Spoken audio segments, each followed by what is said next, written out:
Bonsoir, téléspectateurs qui nous suivent. Je m'appelle Maïmouna, étudiante à l'Université Cheikh Anta Diop de Dakar, en 3e année au département espagnol. Bon, aujourd'hui, Brassou TV est là à la rencontre de l'un de nos candidats de la commune de Simbandi Brassou, qui se nomme M. Lamine Koté, Dr Lamine Koté, qui va nous faire part de leur programme des élections municipales. Monsieur Koté, on vous donne la parole. Merci beaucoup, chère nièce, parce que vous êtes aussi ma nièce. Donc, merci de la visite avec votre camarade Soané. En tout cas, c'est un plaisir vraiment de vous accueillir ici chez moi pour discuter un peu de mon programme et éventuellement aussi un peu de mon parcours en perspective des élections locales. En tout cas, merci pour la visite. D'abord, nous allons procéder à pour poser des questions, quelques questions qui sont lesquelles. D'abord, dites-nous un mot sur votre biographie. Ok, merci beaucoup. Bon, ma biographie, elle est un peu, elle n'est pas particulière. Hein. Bon, moi, je suis né à Simbandi Brassou. Je suis né à Simbandi Brassou. C'est là où j'ai fait presque mes humanités, hein, dans un premier temps. J'ai été à l'école élémentaire de Simbandi Brassou. C'est là où j'ai eu mon entrée en 6e. Après, à l'époque, bon, Simbandi n'avait pas de SEM, quoi. Et puis après, bon, on était à Tanaf. Tanaf, c'est là où j'ai fait le moyen, de la 6e jusqu'en 3e. Et de là, j'ai eu mon BFM. Après, bon, j'ai fait le choix entre soit aller à Sédhiou, soit aller à Ziguinchor. Donc voilà, à l'époque, j'ai choisi d'aller à Ziguinchor. C'est là où j'ai fait, n'est-ce pas, le secondaire. C'est-à-dire que, voilà, seconde, première et terminale à Ziguinchor. C'est là où j'ai eu mon bac. Et puis après le bac, bon, je suis venu à l'Université Cheikh Anta Diop de Dakar. Dans un premier temps, j'étais effectivement à la faculté des lettres, jusqu'à ce que j'ai eu mon certificat de maîtrise. Et puis après, j'ai eu une bourse étrangère. Hein, c'est ainsi que je suis parti aussi en France pour continuer mes études supérieures, hein, précisément à la faculté de droit de Toulouse, hein, Capitole. C'est là où après j'ai eu mon doctorat en droit public, particulièrement sur les finances publiques. Voilà, c'est un peu ça de façon ramassée. Hein. En même temps, bon, maintenant je suis au Sénégal ici, je suis à la faculté de droit. C'est là où je suis recruté comme maître de conférence assimilé en droit public. Voilà. D'accord. Merci. Bon, la question suivante sera qu'est-ce qui vous a motivé? Qu'est-ce qui a motivé votre candidature à la Très bonne question. Je crois que ce qui a motivé ma candidature, c'est une... je n'ai pas trop... Hein, je ne suis pas investi d'une mission particulière, mais je crois que bon, c'est compte tenu vraiment d'une situation globale. Mais moi, avant même que je ne sois candidat, je crois que j'ai été candidat à la cause vraiment de ma localité, depuis très longtemps d'ailleurs. Hein. Même avant que je ne parte en Europe, au niveau de l'université, j'ai été syndicat, hein, je suis dans le syndicalisme, vraiment, parce que moi j'ai pris à cœur les difficultés auxquelles mes compatriotes sont confrontés, en tout cas mes constituants, surtout dans la localité de Simbandi. Donc, j'ai cru comprendre que vraiment, pour faire changer les choses, forcément, on a besoin de s'engager. Hein, on a besoin de s'engager. Ça dépend de plusieurs manières. Hein. Soit on peut s'engager en politique, soit je ne sais pas. Mais bon, quand même, en tout cas, moi je pense qu'aujourd'hui, l'engagement politique est un moyen, hein, d'agir sur le destin vraiment de ces semblables. Je crois que c'est l'une des raisons qui ont poussé vraiment déjà à m'engager en politique. Ensuite aussi, traduire cet engagement-là au niveau local et à être candidat au niveau de ma commune. Encore une fois, je dois rappeler que ce n'est pas ma première candidature. Hein. J'ai été candidat en 2014. Hein. Voilà. Mais à l'époque, je n'ai pas encore fini mes études en France. Mais effectivement, je suis à ma deuxième candidature. Donc, mais vraiment, je suis candidat parce que vraiment, j'ai envie de changer hein, avec tout le monde d'ailleurs. Hein. J'ai envie de changer hein, la situation dans ma localité. J'ai envie que ça bouge. J'ai envie vraiment que le Simbandi aussi, en tout cas la commune, soit vraiment parmi les meilleures communes. Les communes qu'on peut citer effectivement en exemple au Sénégal. Et c'est possible. Donc ce qui a fait que bon, j'ai postulé encore une fois, j'ai candidaté comme on dit, hein, pour une deuxième fois, pour voir effectivement comment ensemble on peut vraiment faire en sorte que notre commune aussi puisse être parmi les communes de référence. Voilà. Enfin, pouvez-vous nous décliner votre programme? Alors, le programme c'est très important. Je crois que c'est aussi une question importante d'ailleurs. Le programme est important parce que moi, à mon avis, on ne peut pas être candidat sans programme. Et ce qu'on peut constater aujourd'hui, c'est que dans la plupart des localités, surtout pour les élections locales, hein, bon, les gens ont fait un peu fi des programmes. Or, c'est important. Au lieu que les gens passent tout leur temps à parler sur les personnes, à faire des invectives, je crois que ce n'est pas le plus important. Vous êtes candidat, il faut que les gens présentent leur programme. Et comme l'a dit certains candidats, hein, ils disent qu'ils ont beaucoup de programmes. Je crois qu'ils confondent programme et projet. Moi, je n'ai pas beaucoup de programmes. J'ai un seul programme qu'on peut décliner maintenant en plusieurs axes. C'est la raison pour laquelle, effectivement, aujourd'hui, nous avons un programme. Et mon programme s'appelle le P155LK. D'ailleurs, je crois que je vais commencer par ça durant la campagne. On va d'abord présenter le programme, encore une fois, qui s'appelle le P155K. Le P, ça veut dire le programme. Le 1, ça veut dire qu'un mandat, dans un premier temps. Le premier 5, de 5 ans. Et le deuxième 5, c'est 5 axes prioritaires. Autrement dit, dans un mandat de 5 ans, on va décliner le programme sous forme de 5 axes prioritaires. Donc parmi les axes prioritaires, nous avons l'éducation et la culture, nous avons la santé, nous avons l'agriculture, la pêche et l'élevage. Nous avons effectivement aussi dans ce programme-là, on a tenu compte de ce que j'ai appelé les couches vulnérables, mais également nous avons tenu compte dans ce programme-là, n'est-ce pas, l'environnement. Donc ce qui fait qu'on a 5 axes, mais vous comprendrez que parmi ces 5 axes-là aussi, chaque axe peut faire l'objet d'une déclinaison en sous-axes. Donc j'ai un programme qui s'appelle le P155LK. Maintenant ce programme, comme je l'ai dit, il y a 5 axes. Et parmi les axes-là, le premier, ça concerne l'éducation et la culture. Alors, si vous voulez, je peux développer sur ce point-là. L'éducation et la culture, comme vous le savez, moi j'ai à cœur vraiment la qualité de l'éducation. On ne peut rien faire sans l'éducation. C'est la raison pour laquelle, en ce qui concerne les compétences des communes, n'est-ce pas, il faudrait qu'on puisse vraiment donner une attention particulière à l'éducation. Et le constat aujourd'hui qu'encore dans la commune de Simbandi, malheureusement, il y a encore beaucoup d'abris provisoires. Donc dans un premier temps, c'est vraiment faire en sorte qu'il y ait à terme plus d'abris provisoires dans la commune. C'est possible. C'est possible déjà, il y a l'État qui est en train de faire ce qu'il peut, mais aussi au niveau de la commune, il faudrait que ça fasse l'objet d'une volonté politique afin qu'on puisse éradiquer cette situation-là. D'abord, c'est de construire en quantité suffisante les classes pour qu'au moins, c'est le minimum, hein, que les gosses puissent être dans des conditions de travail, d'études de minimum. Hein. Je crois que ça déjà, on va s'attaquer à ça, au moins pour à terme qu'il n'y ait plus d'abri provisoire dans la commune. Mais ça n'est pas tout, toujours en matière d'éducation. De la préscolaire, n'est-ce pas, au moyen, il faudrait aussi que dans la commune de Simbandi, en tout cas, ça fait partie de vraiment à cœur du programme, il faudrait que dans la commune de Simbandi, qu'on puisse vraiment très tôt familiariser les élèves, les apprenants aux nouveaux outils de communication, de l'information et de la communication. C'est très important. On va voir avec les partenaires, aussi bien en interne qu'à l'externe, hein, comment les gosses déjà, dès le bas âge, puissent être vraiment familiarisés, n'est-ce pas, aux outils, les ordinateurs ou bien les tablettes. Tout ça, vraiment, il faut qu'on puisse... Parce que préparer les gamins, c'est préparer l'avenir. Donc l'éducation, oui, la construction des salles de classe en quantité suffisante, oui, mais il faudrait aussi que les gosses soient préparés par rapport à l'avenir.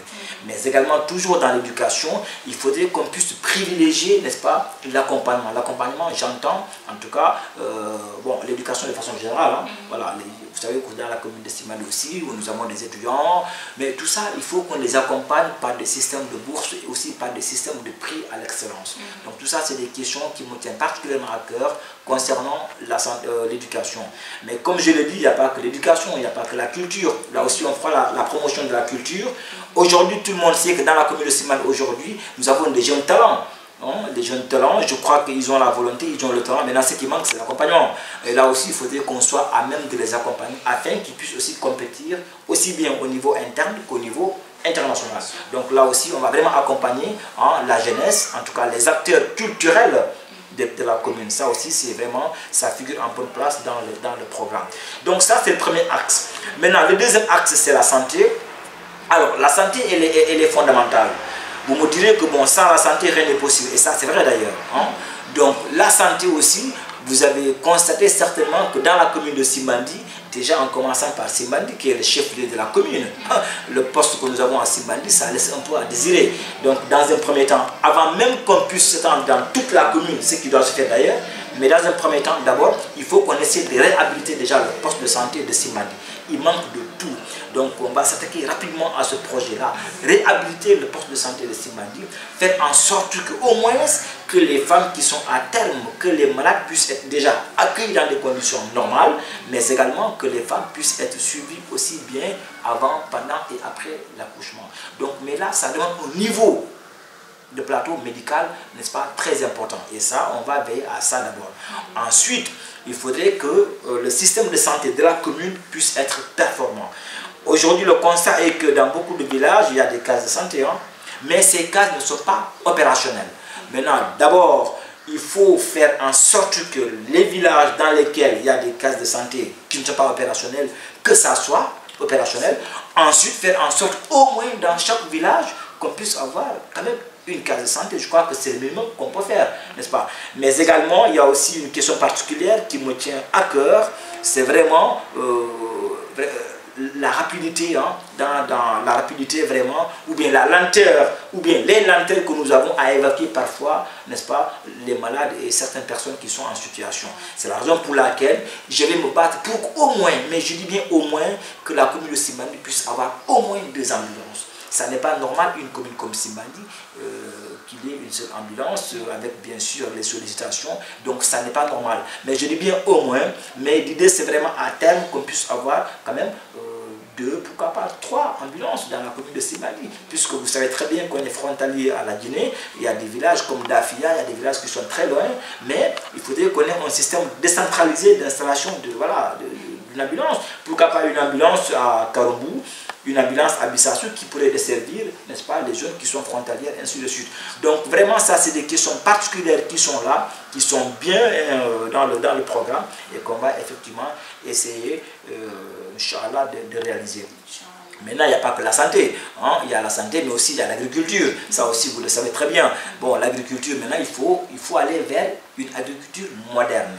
Il faut qu'on accompagne des acteurs qui interviennent dans l'agriculture et même dans l'élevage.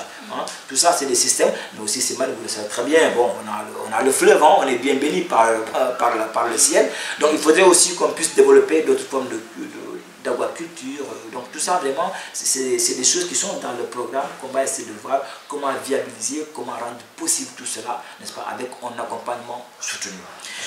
Ça, c'est au niveau de l'agriculture, l'élevage et la pêche. Mais également, dans le programme, et ça c'est important, il y a une partie, un axe qui est dédié à ce que j'ai appelé les couches vulnérables.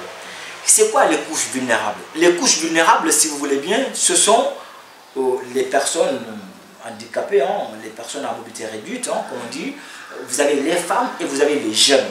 Tout ça, ils sont dans le paquet, ce que j'appelle des couches vulnérables. Alors il faudrait qu'il y ait une attention particulière à ces gens-là. C'est la raison pour laquelle dans le programme, on veut bien accompagner, on va accompagner ces couches-là. Les personnes vivant avec un handicap, ils font partie de la société.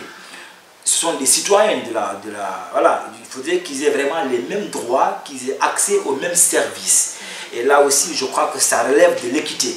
Il faut que les choses soient équitables. Il n'y a pas question, ou même il n'est pas normal que parce qu'on est handicapé, qu'on ne puisse pas bénéficier, n'est-ce pas, tous les avantages dont bénéficieraient les autres. Donc effectivement, il y aura une politique vraiment d'équité qui va mettre tout le monde au même pied d'égalité. Mais également, les femmes, il faut les accompagner. Aujourd'hui, dans des zones rurales, comme Simandi, effectivement, on voit que nous avons des femmes mais vraiment très braves, qui se battent nuit et jour, matin et soir, n'est-ce pas? Ces femmes-là, il faut un programme bien réfléchi pour les accompagner. C'est la raison pour laquelle nous mettrons en place un système d'accompagnement efficace, n'est-ce pas, de tous les projets concernant les femmes de la commune. Dans un premier temps, il faut les accompagner à ceux qui sont dans des conditions formelles. Quand je dis bien formelles, c'est parce qu'il faudrait que les femmes de la commune puissent s'organiser sous forme de GIE, afin qu'au mieux qu'on puisse les identifier d'abord, ensuite voir comment les accompagner, aussi bien en termes de financement qu'en termes de formation. Et c'est important, parce que aussi, il faudrait qu'on aille vers l'autonomisation des femmes. Il faut que les femmes soient autonomes, qu'elles puissent se gérer toutes seules. Mais cela n'est pas possible si vraiment elles ne sont pas dans un cadre bien formalisé. C'est la raison pour laquelle, dans un premier temps, il faut que ces femmes-là soient dans des cadres formalisés. On va les accompagner pour ça, qu'elles puissent avoir des formations, mais aussi qu'elles puissent avoir des financements. Tout ça, c'est des choses qui sont très possibles, n'est-ce pas, pour que vraiment les femmes de la commune de Simandi aussi puissent être au même niveau que toutes les autres femmes de Ziguinchor, de Dakar ou de partout. Mais aussi à la jeunesse. La jeunesse est aussi une couche vulnérable. On a des jeunes aujourd'hui qui sont formés, certains, bon, ils n'ont pas pu finir les études. Là aussi, il faudrait qu'on a réfléchi à un programme d'accompagnement des jeunes de la commune.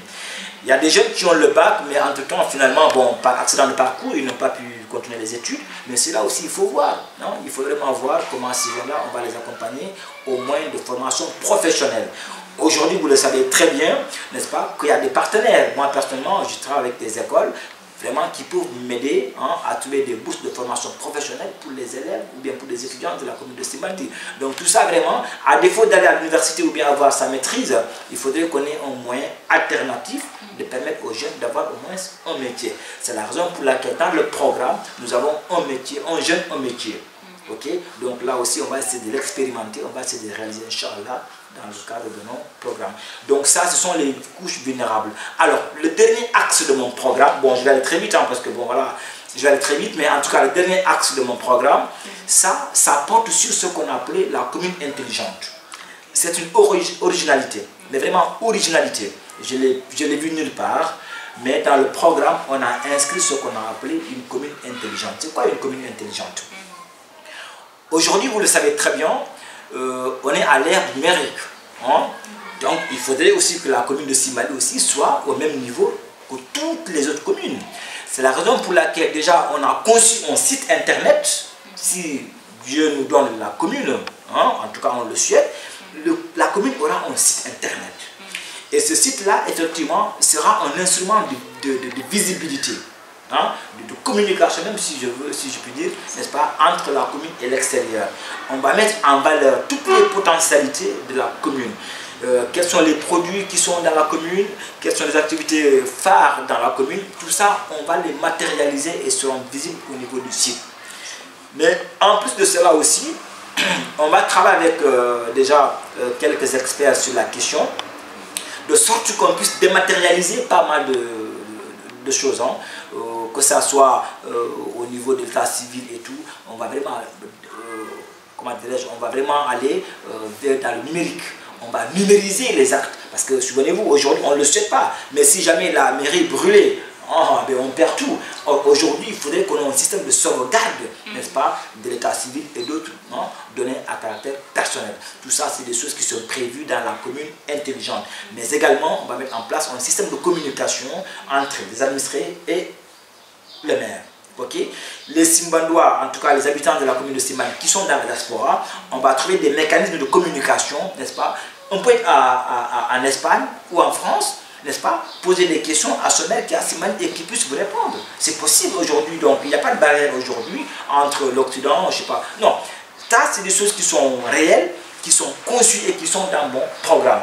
Vraiment, on va être une commune moderne, hein, digital si vous voulez, n'est-ce pas, avec cette interaction aussi entre les administrés et les maires. Et aussi la possibilité sera donnée aussi à tout le monde de poser des questions de façon instantanée au maire.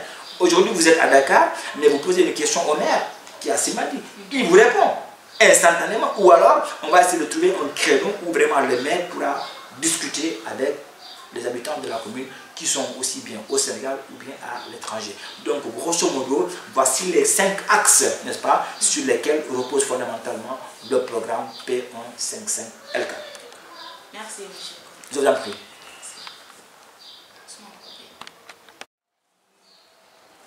On pose une question? C'est marrant, monsieur Koté. Ici est présenté normalement. C'est ça. Salam alaikum. Mbadi mani kola na kamoyal ni commune molbe mbal kontona momo tona kontona ka fale kon tele mo Lamine Koté candidat mairie de Simbandi pour une élection binato.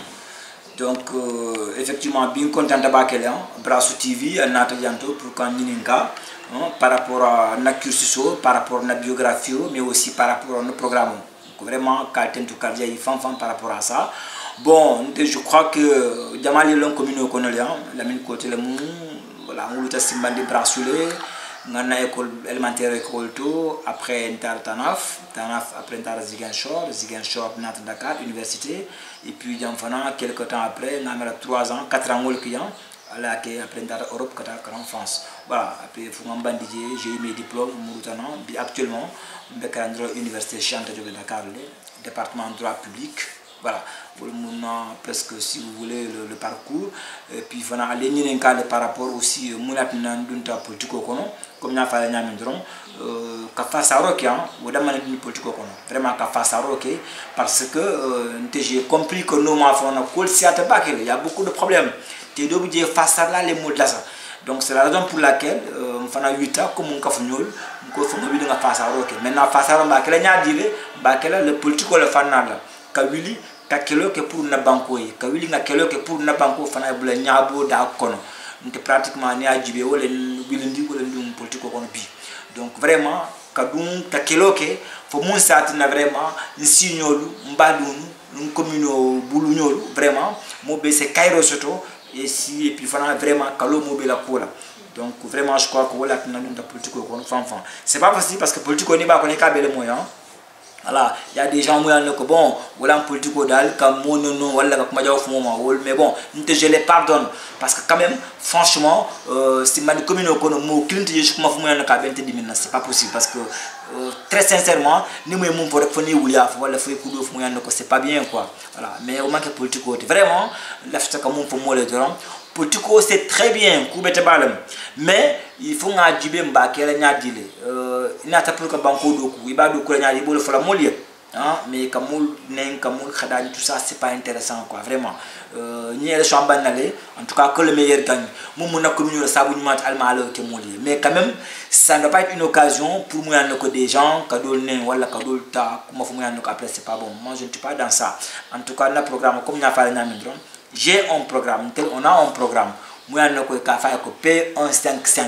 Voilà. Au programme, on a, Inch'Allah, Al-Beba de la campagne qu'on a fait parce que le programme, on a vraiment réfléchir les numéros de cycle, on a kacha. On a le combat parce que 5 axes, Sandy Loulou a mis 5 axes. On a dit axe, que ça soit Karandro la Fanala, Badjatkira la Fanala, Seno la Fanala. Kantaro la fanala, demo la fanala, anim fana foninkel musul, anin sasa tolu, anim fana téléphone environnement. Voilà, balou des conditions qu'on a fana café de kake de sorte que vraiment balou se soignant mo le temps na ken programme qu'on bi inchallah te numéro de kachala wala ni ay mu nyabo fana wa salam na mu nyabo fana c'est pas grave mais en tout cas au moins on a un programme qu'on va présenter à la population tel débat du rek na nyabo allez voter modèle donc vraiment il faut aller choix que fanfan ni élection locale c'est particulière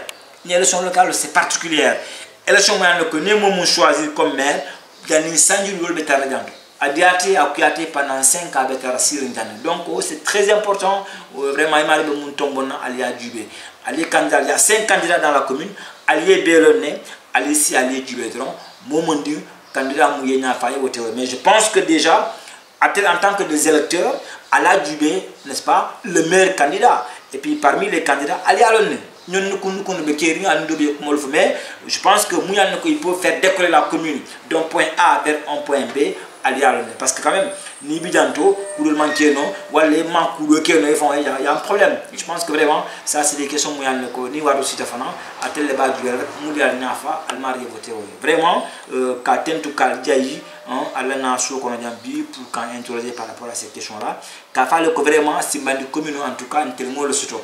Mon bé suto mba kela djele, c'est mon nom mba kela djele. Voilà. Donc, quand tu kal jayi encore une fois, merci beaucoup, Inch'Allah, à la prochaine fois. Merci.